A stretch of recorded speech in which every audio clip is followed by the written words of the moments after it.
Gusto mo rin bang matry itong palm reading at malaman ng iyong kapalaran? Uy, gusto niya. Sige na, agora ka na dito. Huwag ka mag-alala dahil super dali lang hanapin itong location na to at i-guide kita. Pero bago ang lahat, hi everyone! Ako si Jinky, isang kasambahay dito sa Hong Kong. So mula nga po sa may location ninyo ay magpunta kayo dito sa may station ng Sham Shui po at pagkarating nyo nga po dito sa may Sham Shui po ay mag-exit po tayo sa exit C.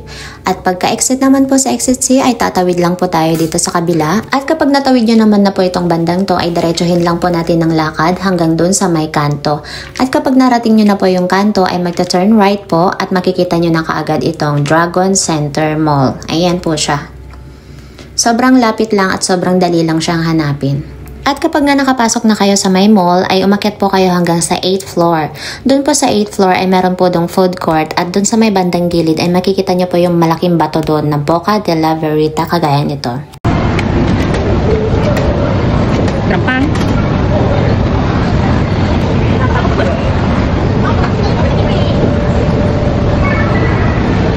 Biglang lang naman ako si 15 po. Ay, may number rin pala siya doon.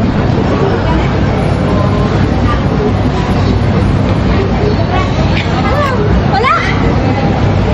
Ewan ko. Ha? Ayun! Ayun, ticket. Ayan. Si Kawit sis. Try mo! Sikat-sikat eh.